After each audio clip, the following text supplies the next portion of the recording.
Emma, thanks so much for joining Travis and I today. We're so excited to have you on the podcast because we love having stars of the sport, North Americans, people with great stories, and you're all three. So you're the perfect person to have, and we're so excited to chat with you today.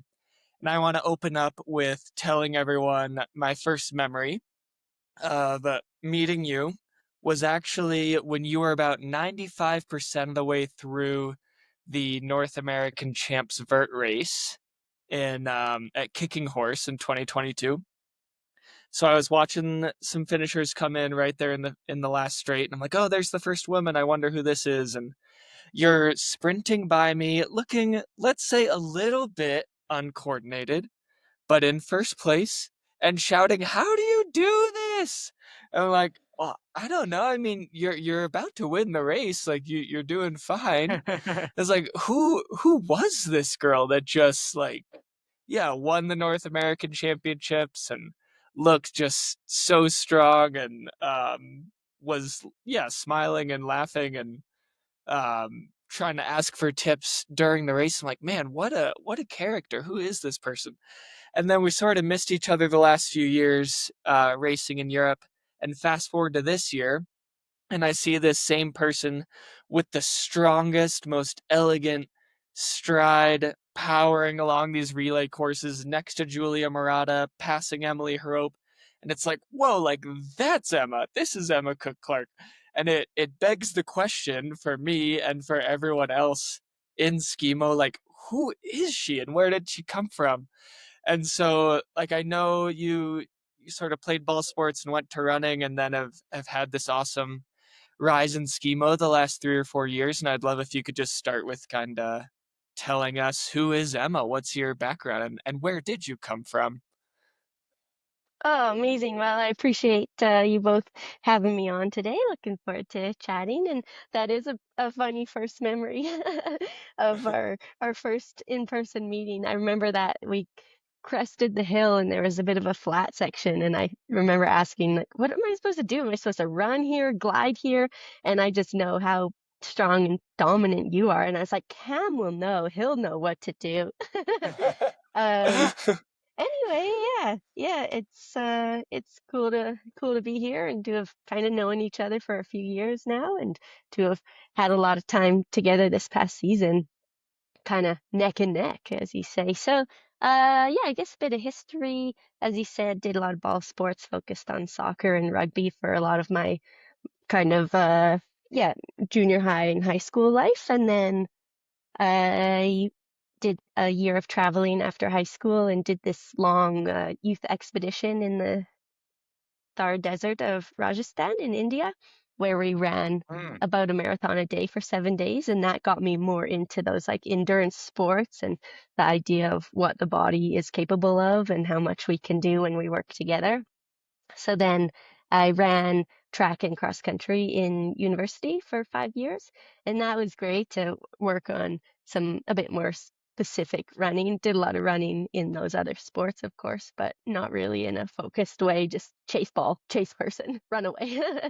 um, and in that time, I would get out and I started ski touring a little bit, not a lot. I mean, school and running was very busy, but was able to get out a few days a year and found that I was so in love with the ability to explore in the winter and have the freedom of where you go, but also the cerebral element. So needing to be so aware of what's going on in the mountains and the conditions of the snow and the terrain and who you're going with, all that. Um, so then after university, just got more and more and more into ski touring and was hesitant to start competing because I was already competing in running. And the idea of like racing through the mountains that I know can be inherently dangerous was a little bit backwards to me. I'm like, well, no, we need to be able to stop and take our time to evaluate and to make our own decisions about where to go. And when you're racing and you're so focused, you're not really able to think of all those things. Or I don't think so very accurately, at least, or you're more willing to take bigger risks. Um, and probably just being less aware of them because you don't have it as much. Yeah, that's just not the focus, I guess. Um, but was doing more and more, and I think was just really fit from doing huge days in the mountains with really heavy gear, and was inspired by the idea of just being able to go farther and see more, cover more ground. Um, so then I eventually got some lighter gear. I was working ski patrol at this small town in British Columbia called Nelson, and the ski resort there is Whitewater. It's amazing. It's such a little gem, and they actually put on a Skimo race most years. So I was able to get some old gear off a friend and entered that, and it was so night and day being able to be on those little skis and little, Right. little boots with a lot more flex. And I think, Cam, when we first met, that actually was the same gear that I was on. Um, so some old men's race skis and these plastic boots and hand-me-down skins, Awesome. hand-me-down suit. But it worked, and I think that's been my philosophy of most sports is like you don't need to have the exact perfect equipment to get into something as long as it's safe and you're not gonna like destroy yourself on it because of a known fault in the gear, then I think it doesn't need to be perfect, and that extra weight is just training weight. Um, yeah, so kept that for a bit, and then realized, okay, you can keep skiing fun while also racing. You can do it. You can do both. So decided to go to the World Championships, and I was like, okay, well, if I'm investing and spending the money to get there, taking time off work, I should get the carbon boots. And I knew they'd make a difference, but I didn't know how much. And wow, it's amazing. For sure the weight, but I think mostly just the flexibility, the range of motion that allows you. You can actually run, and it's just so much easier and more efficient. So yeah, I was happy to have done a little bit in those plastic boots and then notice a huge difference. And I think just chipping away at things has allowed a progression in the sport. That was a bit all over the place. Well, Long that's answer. That's great. great. That time frame wise, Emma, that when you first got like the lighter gear, so what year was that? That would have been, when were those in the Boitaul, 2023? Does that make sense? Yeah, yeah, yeah. Well, yeah, hmm good for Yeah, you. so that Congrats on, here we are 2 years later. Like, you're at the top of the game, Olympic hopeful. We can get into both of you had a fantastic season on the World Cup. It was awesome to watch. Emma, I loved watching you, and it's awesome to see you in person because, I know you in the Team Canada suit and a helmet and glasses, and here you are, real life. But it's been fantastic to watch you um compete. Going back to your earlier days as an athlete, though. I'm very interested as a coach and also as a parent of teenagers now in, what is the course that athletes take. And I think that often, definitely in the US, probably in Canada as well, particularly sometimes in like club soccer, for example, there's all this pressure to like specialize in one sport and just do this one thing. And it sounds to me like you have a varied background. You mentioned soccer, you mentioned rugby, then you got into running. It doesn't surprise me that you did kind of a bunch of different things in now in at least one sport, skimo, and I think in trail running. I mean, you're at the world class level. Do you have any thoughts on that, Emma? The sport specialization versus a range or a sport sampling, mm, especially for young people and maybe even for adults. yeah, great question. I want to say it's just so individual. I think it has a lot more to do with our personality than we maybe think. Hmm. So for me, I love change. Appreciate, like, I don't really like super a lot of structure. I'm a bit like maybe spontaneous, random. Um, and yeah, for a long time didn't wear a fancy watch, didn't have a coach, basically just did whatever I wanted. Um, and that worked because I have, I think, a pretty high work ethic. And so I didn't just go out and be lazy, I would go out and work really hard, but Yeah. in different activities. So I've always had that in my life. And I remember in the university days when the team coach was like, okay, everybody, you're resting this day, then you're doing a long run. And I'd be like, okay, yeah, I'm going skiing or going for a bike or whatever. Um, and so that was just what worked for me. And if I was forced to be super hyper focused on only one sport, I don't think I would have stayed in it. I don't think I would have had success, whether it be just lack of engagement, my heart wouldn't be in it, or maybe injury, more injury. We always have injuries, but more.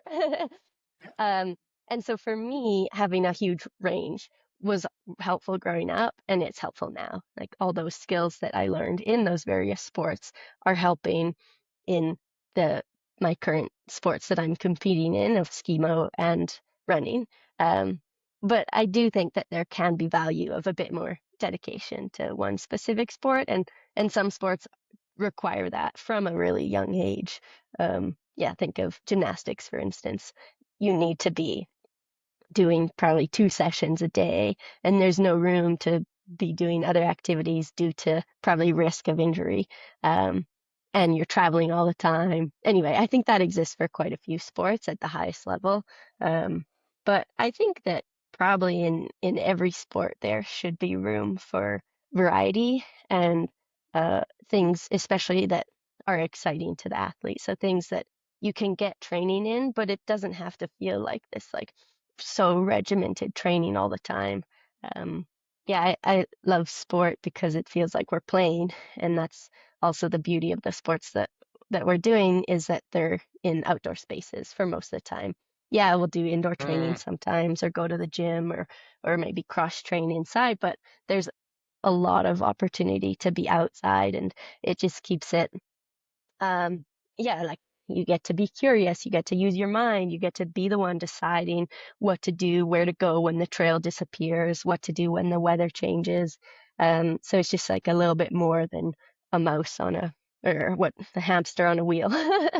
Um, anyway, yeah, I think to wrap that all up, it depends a lot on the person. Some people will thrive on specificity, others will need a lot of change, but I think there's always value to having some variety to keep it fun. Yeah, I love it. I love the self-expression. Before we get to another question from Cam, I want to ask you more, Emma, about um, just this the self-expression, the energy, the engagement. I'm hearing a lot of that. You're actually kind of reminding me of how I like to engage with the world, and I think a lot of athletes who are into things like skimo or trail running, we can share many of these sentiments. And I also think that often we find ourselves, many of the listeners can relate, a key way that we engage with this energy and vitality in life is through our outdoor sports. And I think there's wisdom in learning other avenues for that because of, like you said, injury, aging, burnout, phases of life. Like, man, everything, those original things, they may not always be available. And that, Emma, that leads me to you. I'm curious about your art because I've learned over time that, like, through art, through music, through, who knows, spirituality, writing, people find these other ways. It's like that same kind of flow or stoke or happiness or whatever that we get, from shred down the mountain. Maybe it comes out in another way. And I, maybe I'm putting words in your mouth, but tell us about the art and like, is that connected? Do you get kind of the same sort of feeling? Totally. Yeah, great question. That's you covered a lot of really tough real things in life. Yeah, the art for me, I've always done a little bit, just dabbling here and there. I think I probably stalled out in like school because I remember in art classes in high school and junior high, the teachers like grade you and say that it's not good. And you're like, well, okay, cool, thanks. I guess I'll stop doing that then.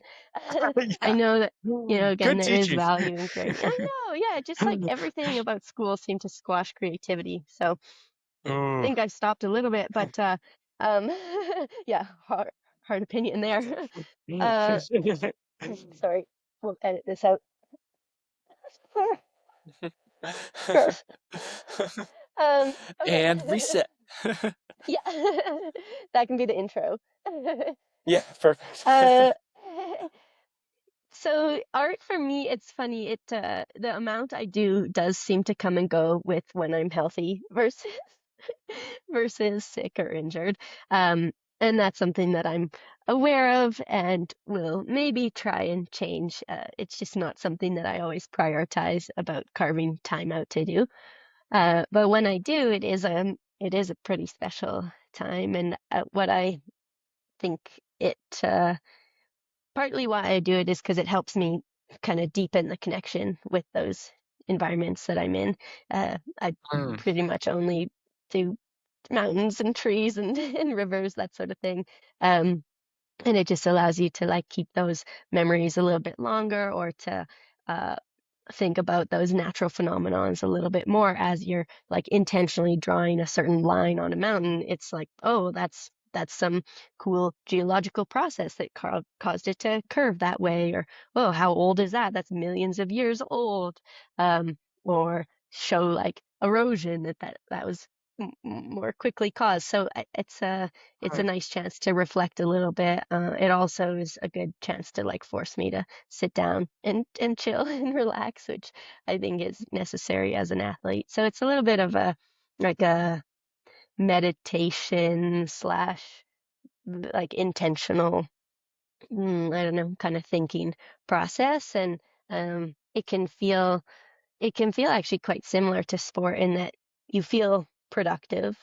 You see yeah. something, oh, okay, I did something, I created this. And it also is similar in the way that I can be really hard on myself about it. And so even though I might be kind of somewhat pleased with what I've created, there's always, oh no, I don't know about that, or I don't know about this, or I'm not professional. Should I even do this? Which those thoughts can run through my head all the time with sport as well, and probably other aspects of life. So it's this constant like battle of the like good Emma, bad Emma, good Emma, bad Emma, and finding the middle ground of okay, well, do it comes down to then why are you doing this? And Mm, if I'm doing it for me or trying to be a better person, or if just the process helps me in any of those things, then it's worth doing. And it, in the end, it shouldn't matter like how fast I did something, how perfect it is, who else likes it. Like if just the act of doing it allows me to then like be better for myself and others, then that's a win. Um, yeah, and then as far as injury, aging, health, all that goes, I think it's definitely important for athletes, um, or people, anyone, to have a little bit back to that sport thing of specificity versus variety. I think that we should mhm. work on different areas of our life that are challenging to us, meaningful, add value, so that when things do change, we're ready. Because sometimes these changes happen very quickly, and then you're all of a sudden in a super hard spot with like the only thing in your life that matters not not in reach anymore, and that can just make those times extra hard. So yeah, that. But it's easy to forget that when you're in like the height of training and you feel invincible and you're just like, this is all that matters. I'm so great. Nothing will ever happen to me. And then it does, and it's hard. I'm laughing because we've all been there. Like, I know, I'm yeah, indestructible. And then you're like, damn. yeah, yeah. And sometimes within the span of like 30 seconds, you can have that same Oh, thought, yeah, and then boom, you're done. exactly. That's usually when it gets you. Yeah. Cam, what Yeah. else? Yeah, I mean, Emma, I want to ask about this season in particular because it harkens back to this whole concept of like you've been a generalist all your life and then you focus when it's time to focus and you go step away and make art when it's time to make art and then you just crush people or probably when you were playing rugby, I bet you were an awesome competitor who when it was time to hit people, you hit people. Anyway, um like speaking to the balance of this winter in particular, like there was the pressure and objective goal of like this is the Olympic qualification year and I saw you having these amazing races and some just phenomenal performances and then some frustrating ones where things outside of your control or penalties or whatever happened. And throughout it all, it just looked like you were having an awesome time, and we were joking around after races. And like I remember in Val Martello, for example, it was the second to last relay of the qualification period, and getting to the end of the season, and things are getting intense, and people are getting tired.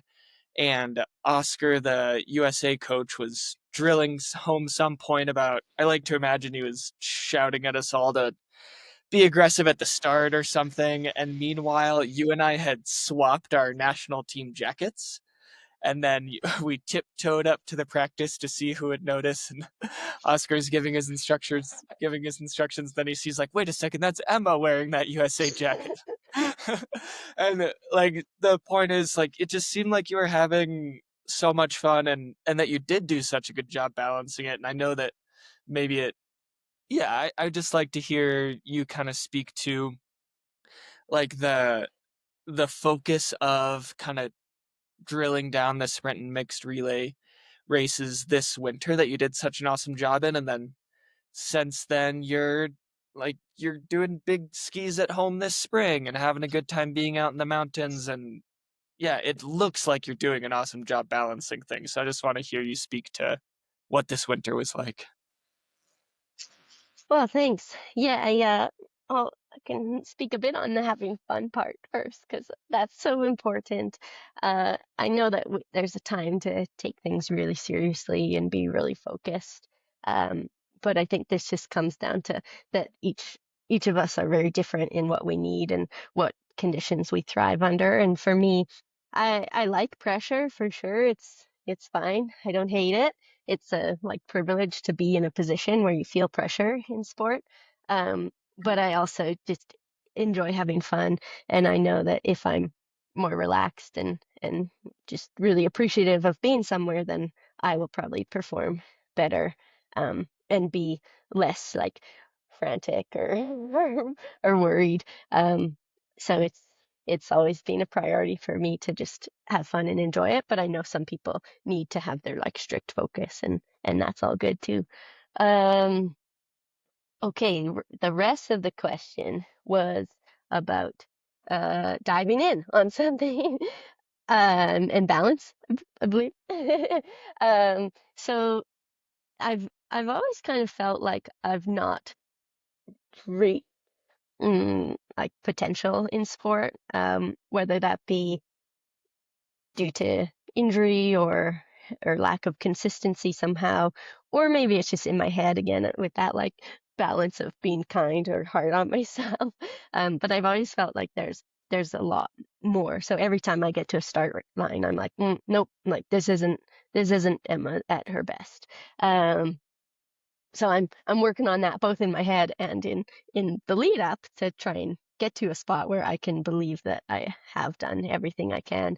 And I think that's what's been cool about this past season is just yeah, focusing and getting a bit more specific, and the short disciplines are fun for that because you do these like little workouts, or occasionally you'll do like a 10-second interval and you're like, that's not even long enough to start breathing, oh my gosh.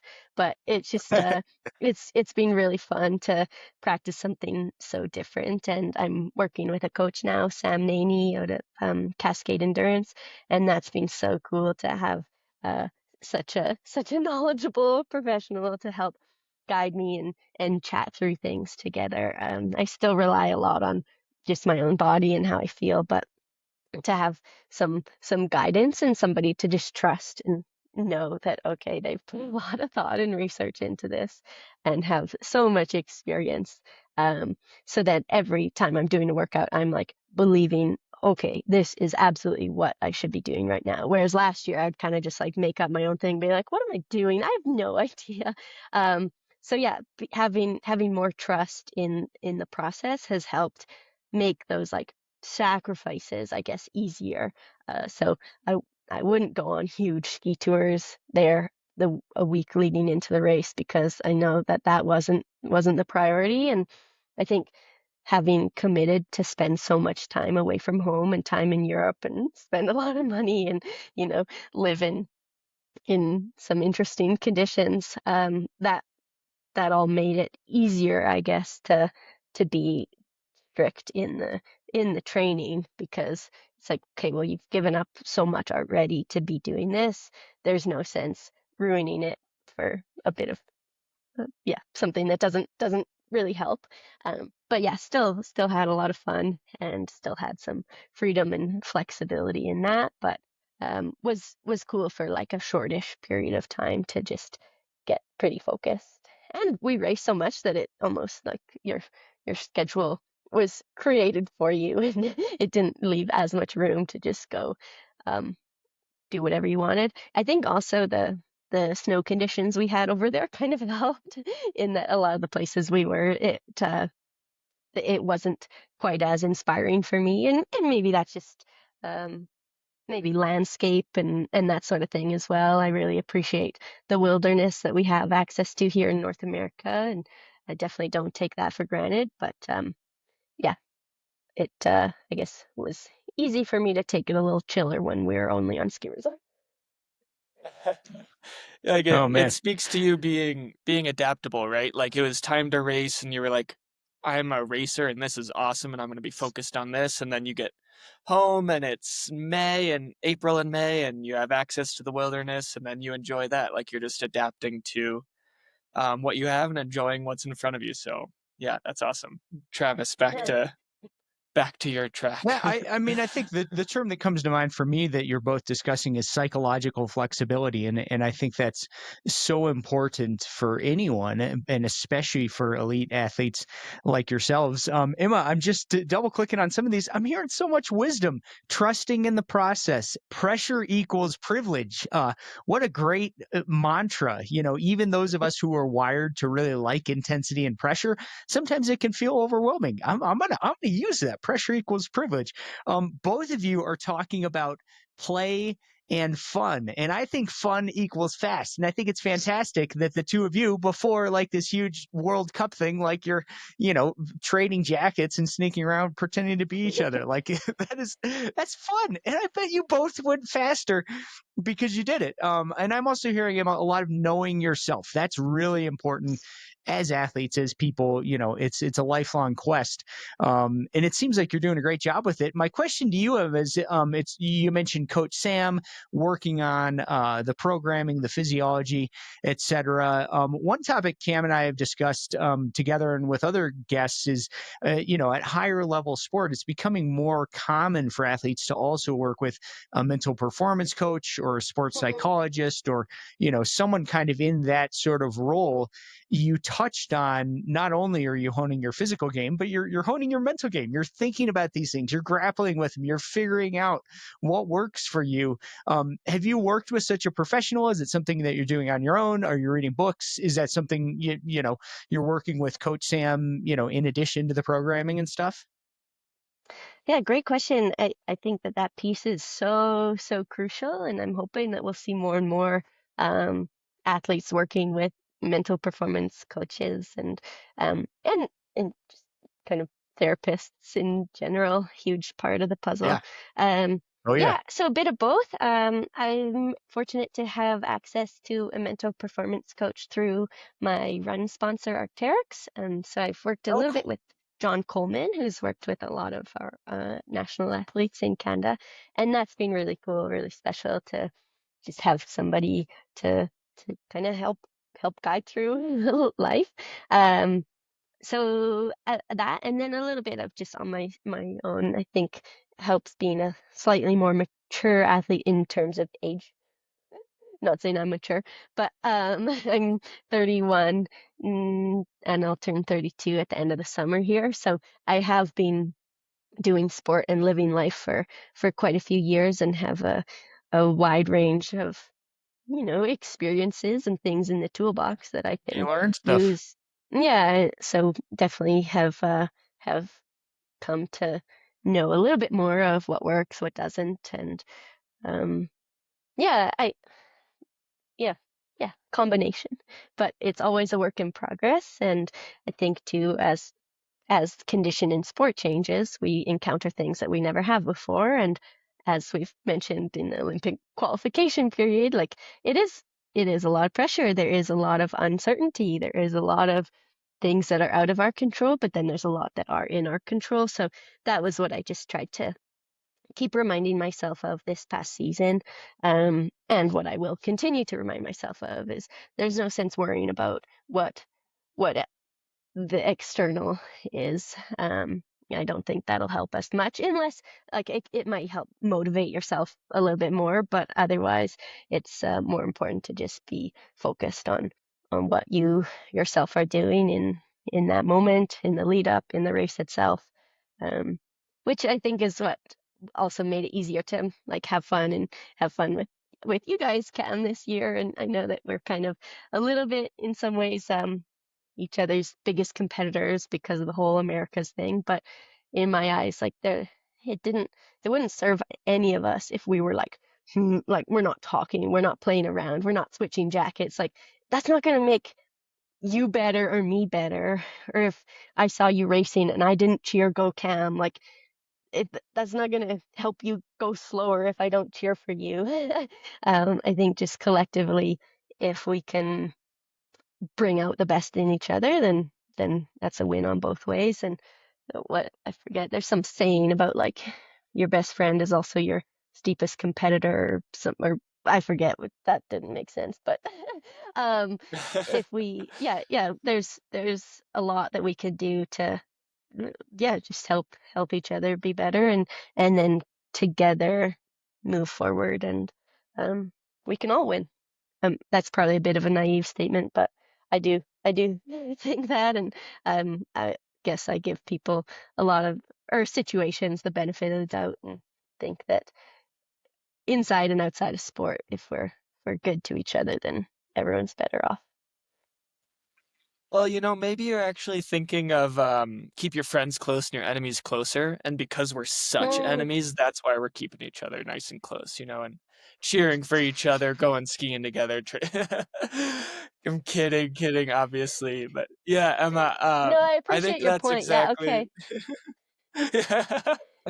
I think that's Noted. exactly it. Like, like I think both teams have taken on this attitude of we're cheering for each other and we're having fun, training together and spending time together Monday through Friday, and yeah, sharing tips and ideas when we can and all that because it's likely one nation will go and the other won't, and whoever goes will have done it the right way, and whoever doesn't will become the biggest fan of the other because we've stayed supportive all along. And so I think that yeah, we're proving that even through this like objective direct competition, we can all yeah, do it the right way and do it with class, and that makes it more fun for everybody. And then it also increased the chances for a while there of us both going, and then now that it's coming down to likely that last race in Mhm. December, then it's probably just going to be one, but who knows, we'll see what happens. But speaking or circling back to the mental performance piece, that's awesome of Arcteryx, and shout out to any brand that's kind of taking care of the whole athlete in that way, and instead of just giving an Absolutely. athlete a bunch of gear and paying for him to travel somewhere, to actually, yeah, invest in you in that way is so cool. So big shout out to That's huge. Arcteryx and all the other brands, yeah, absolutely, that are yeah, supporting athletes like that.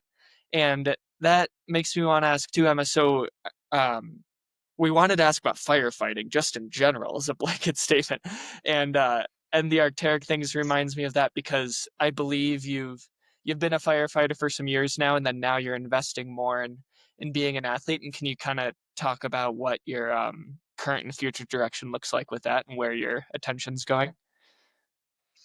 Mm-hmm. You bet.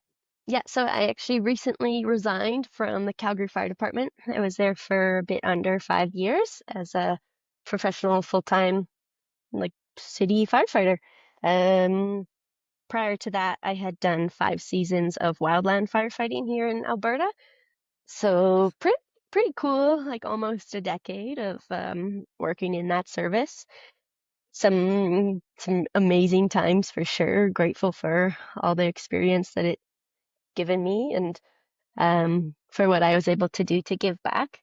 It was not an easy decision to resign. Um, it was, yeah, I thought long and hard about it for a while. ultimately I was just doing a little bit too much. So with ski mountaineering and running, trying to compete at the top of the game, it requires a lot of travel, a lot of time away, and I was doing things like probably a little bit recklessly. I'd finish a 24-hour shift, I'd get on a flight, I'd fly to somewhere in Europe or the States or Canada or South America, do a race, get on different time zone, come back, land at midnight or whatever, and then start another 24-hour shift. And it just kind of felt like life was always this like zoom, zoom, zoom, what's going on. Definitely was probably chronically fatigued, and that led to more sickness, probably more injury, not performing at my best, and then also just like not being fully me. Probably if parents, I can't imagine how parents do it because they seem always to be not sleeping well, but it kind of yeah, it just impacted probably who I was and how I showed up for the people that mattered most. Was just feeling a little bit more grumpy, I'd say. um Anyway, so yeah, it I worked really hard to get that career, and I enjoyed it, and was really proud to hold that job. But I think with the athletic side of things, uh, it felt like a kind of an even more unique opportunity, and one that I think I would regret if I were not to seize it. As I mentioned earlier, I never showed up to a start line thinking, "Oh, I've done everything I can. This is the best me." And uh, by by leaving that job, I thought I would give myself a better chance at that, and an opportunity to compete for our country. And who knows what kind of other doors open, whether it's with sport or other things, when you kind of create a bit more space and um, are able to live a little bit more in line with who I am and who I want to be. So I don't, yeah, I don't exactly have this like super laid out path ahead of me. As I said, I'm a bit more just like flow or spontaneous, or um, kind of let opportunities build and build and build, if they feel right. So for yeah, the next probably year or so, I'll mostly focus on sports stuff, some side things here and there to help fund that, and also to like create variety in my life. I don't think I'll just do a wake up athlete, go to sleep every single day. Still want to give back or work on other skills or interact with people in different ways. Yeah. Yeah.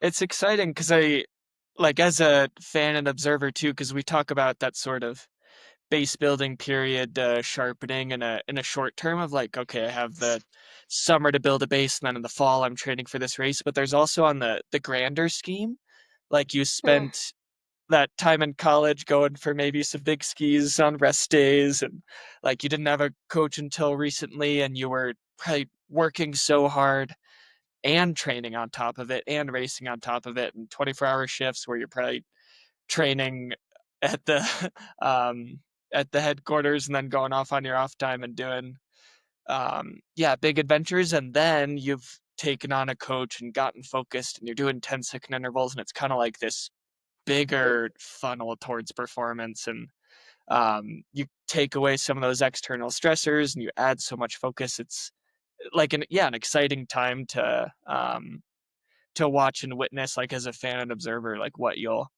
come up with the next couple of years. I think it's really exciting. And I know there's something else you have going on, but you have to remind me, and then please tell everyone, are you engaged or married or about to be married? What's going on this summer, Thanks for all maybe? those very nice compliments. Yeah, so engaged, and we will get married in November. So nice Cool. lead into that final World Cup of the qualification window. Awesome. Yeah. And Well, you as knowing, well. yeah, yeah, we'll be Yeah, married this summer, and yeah, both of you guys are Amazing. getting married. Yeah, I have to say Yeah. this, the mental performance coaching therapy, and I would also say, in my opinion, couples therapy, like these things are like dental hygiene. I Mm. mean, people just need to like you just need to get in the habit and do it. Even at the beginning of of a marriage, in my opinion, I would recommend it. As Perfect. Thank someone you for who's the been in marriage that game advice. for yeah, who's been in that game for a while. Yeah, marriage is Okay. great, and like you said, Emma, having kids, like marriage and having kids, they are awesome, and they're hard. You don't know what you're getting into, and you have to figure it Mm. out. But Well, endurance sports is a great way. Everything you've learned, it'll prepare you for that. My next question for you, Emma, is and we got 10 more minutes, but first of all, way to go on making that choice to invest in yourself to, move away from kind of a more traditional job that sounds like for you was a good fit in many ways, in terms of paycheck, et cetera. It's probably a lot more predictable and stable. And you realized, hey, I got this window to do this thing I want to do and to go for it. And you are. And that takes a lot of courage. It takes a lot of faith. It also takes, I think, in some ways, you've slowed down and you've pulled back and you've stopped doing something. And that's a lot of wisdom. I know for me and probably a lot of listeners, like if we like these sports, we may naturally be wired to go, go, go, do this, do more, do that. And for me, many years it took seeing the wreckage in the rearview mirror in terms of overtraining, too much scrambling, too much traveling, just too, like you said, too much. And I'm trying to learn how to see that coming before, you know, the wreck in one way or another. Have you learned anything about that, Emma? Do you have any tips looking ahead? What are the signals to realize we might be going too far again, whether that's physically, psychologically, logistically? How do we know ahead of time? that's great. I love the looking at the wreckage in the rear view. Yeah, I've definitely been there. Um, Great question. For sure, I think learning from past experience helps a lot. Um, Mhm.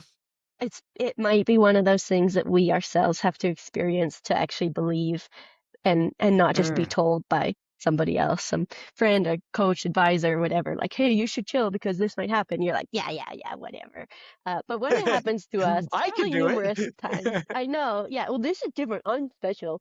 um, Exactly. but I think, yeah, those experiences that happen, the hope is that we learn from them and that we can adapt things and not have that exact thing happen again. Sometimes things are out of our control. Um, or yeah, a fall where you wreck your knee ligaments a few times or something. Mhm. That there is some risk that is inevitable with sport for sure. I for me, I have learned that sometimes less is more and that it's actually okay to not do as much as you think you need to. Um, Trying not to get caught up in what other people are doing. So whether that's Strava or Mm. other forms of social media, being like, oh, well, so and so's running this much, or I'm looking down at Cam and he's skiing every day. Wow, he's so fit. I should be doing more. Even though I'm sick, I should get out Yeah. there because he's my enemy. Um, so yeah, just trusting what works for you. Um, I've had a few times where I've gone out because I'm wanting to keep some momentum and I'm like, no, you're really fit right now, so you got to keep it up. You've got this big race coming up, so get out for another big run. Like even though you're tired, you go out and then you go and then you actually get injured and you're like, wow, yeah, Yeah. so I gained nothing from this. By trying to gain, I actually went backwards. Um, would be better off to have not done anything or to done an easy run and then you still would have actually been progressing. So sometimes actually yeah, doing taking easy route maybe brings us farther than always Yeah. hammering. And then another thing that I've learned is usually due to injury or something that forces you to rest is actually not as Mhm. detrimental as you think it will be. So I Yeah. was off for, yeah, leading into last winter, I was off like no activity for 3 months from an injury. Like I was on the couch, like could hardly walk. Um, so any kind of goal was like, oh, this will never happen or whatever. And then oh, actually, you're fine. You gain it back pretty quickly. Even the start of this season, I had pneumonia at Christmas. So the first 3 World Cups were terrible. Um, and that was pretty unknown to me and a little bit scary because lungs really matter for sport. And it actually, again, turned out to be fine.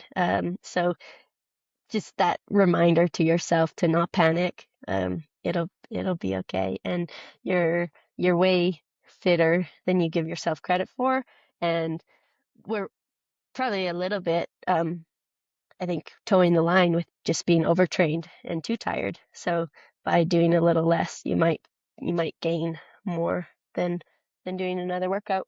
So that would be my only tip is don't fear the rest. Change it up. And that's where having these other avenues in life that bring us joy and meaning and that we can feel productive at um, can allow balance so that you're not like, well, I'm doing nothing if I'm not able to go for my workout. Blah, blah, blah. It's like, no, you're actually maybe doing a lot more.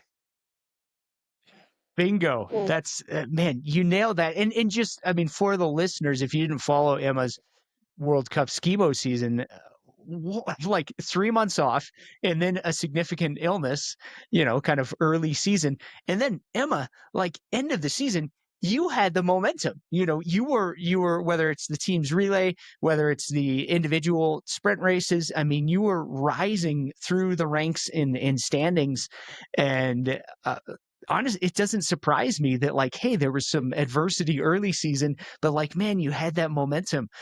Such a great takeaway. And I'm sitting here, I'm listening to this like, man, I have to take a forced rest day today because my calf hurts. And it is psychologically challenging. Like, I've been at this game a long time and here I am. I'm like, what the hell am I going to do today? Because I can't run or bike. And you're reminding me I have many other things in my life and ways to scratch that itch because I can't, Mhm. do something today. So thank Yeah, you. nice. Cam, what Well, else? good luck Final with few your minutes. rest day.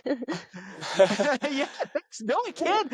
I mean, here we are laughing about it. Like, listeners, that can be challenging and you got to prepare for it. And you got to learn that, like, whether it's scheduled rest or, forced rest or, extra rest, family logistics, like, man, it's part of the deal. And you got to figure out how to not kind of have that same thing every single day. And then it can be okay. Yeah. Um, It's so, just touch one more thing if that's okay.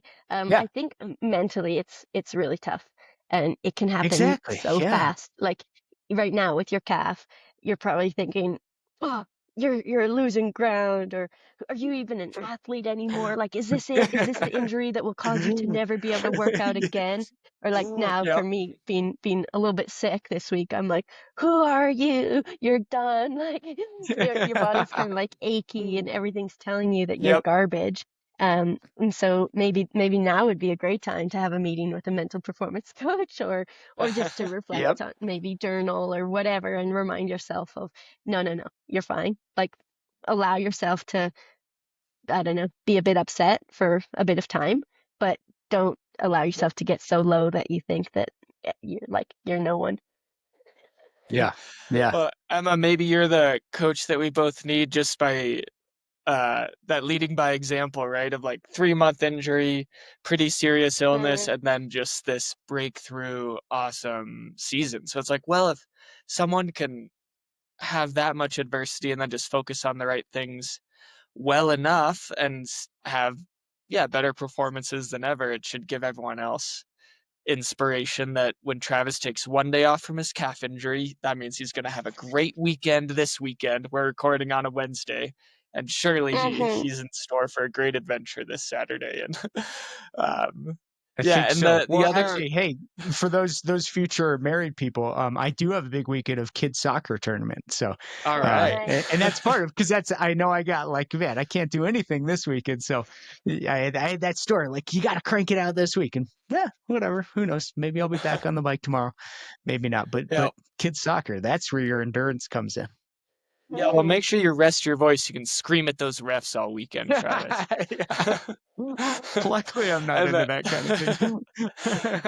and I don't want to let it slip away that Emma, you talked about right when you're getting a bunch of rhythm and momentum, sometimes that's when to take the step back too, because it's Mhm. easy to get greedy, right? Of like, oh, that was a great workout. Oh, that felt good. Wow, I should be exhausted right now, but I'm not. So let's see how much I can get away with. And right then is, I Yeah. think, when it's important to stop yourself too. So I think that was another piece of wisdom I wanted to highlight. Excellent. Yeah. Mm. And Yeah. so Yeah, I Well, think any we're final one of questions or Emma thoughts from you? Anything else you want to share as we wrap it up?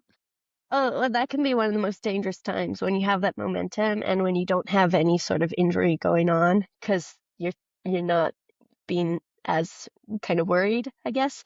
I think it's almost better if we have a little niggle because we're more aware of, oh, I need to do a proper warm up. I need to do some like physio or prehab or whatever exercises. I need to roll. I need to make sure that I like for sure I'm hydrated enough and blah blah blah.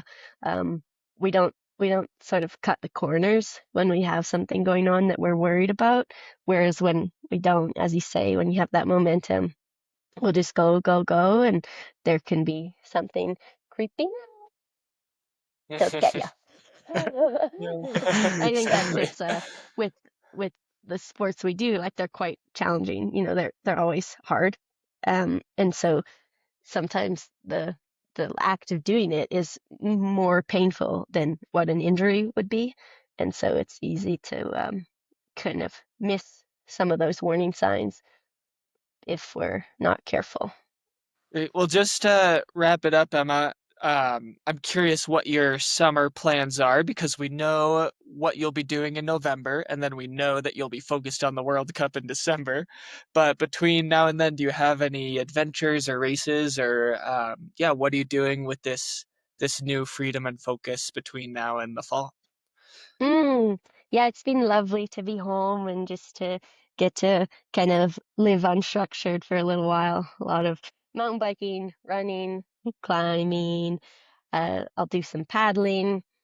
Yeah, trying to build up the running legs a little bit more. I didn't do much this winter, so I'm cognizant of having the fitness, but not so much the like load resistance. So yeah, trying to just introduce that slowly and um, do things that are really fun while getting a little bit of specificity in here and there. I know it's a long season between now and that first World Cup race. So I'm not planning on going out into the grass lawn and working on transitions yet. Maybe later, but not yet. Yeah, I don't wanna burn out from that sort of thing soon. So I'll yeah, focus on running, which would be nice. I'll go down and race Meet the Minotaur in Crow's Nest Pass in June, so a bit over a month away, which will be fun. And then things are a little bit up in the air after that. I'll do some races and I have a few trips with Arc'teryx planned, but not as much as last year. Last year I did the skyrunning series, as well as some Golden Trail races, and then I got injured during one of those. Surprise, surprise. So hopefully sticking a bit closer to home, getting a bit more involved in community, and yeah, planning a wedding. We'll see. Doing some work and maybe some volunteer stuff and um yeah, just taking it a little bit day by day. There's so many races and a lot of them you can maybe jump in last minute. Some of them you can't that are really busy, but I think that's kind of the vibe for this summer is not to overcommit. It's funny, even in trying to do less, the schedule's already pretty full. So yeah, just try not to overdo it. And slow down a little bit. Focus on the important things. Good for you, Emma. If listeners want to follow along with whether it's the trail running in the summer, Skimo in the winter, everything else, is Instagram the best spot? Is there a website? Is there, I don't know, a blog, a vlog, Oh something yeah, like no. that? Instagram is good. I don't do much on there, but I'll sometimes I try and be better. Yeah, there's Instagram. Sometimes I post on Strava. That's about it. Or in person. That's the best way to follow. Come to Canmore. Yeah, Come there you visit. go. I know. That's right. Canmore, man. I went to Yeah. Canmore for like a day and a half one time, and I want to go back. Cam, Yeah, you you ever been need to more Canmore? time You've here. probably been there. Yeah. No, Cam isn't. You should Okay, come. No, maybe not. I've spent far too little time in Canada. Oh yeah. Yeah, Come yeah. on up. It's lovely. Yeah. Yeah, I think so. I mean, if I was just thinking fighting fires in Canada, there's a lot of fires in Canada. I got to do, you're mentioning sports, Emma, you should do adventure racing. I did this awesome adventure race on the border of Alberta and British Columbia, basically west of Calgary. Man, it was so awesome. And just, Cool. you get a little outside of Calgary and you're in the wilds, It was fantastic. Um, yeah. That's Well, guys, amazing.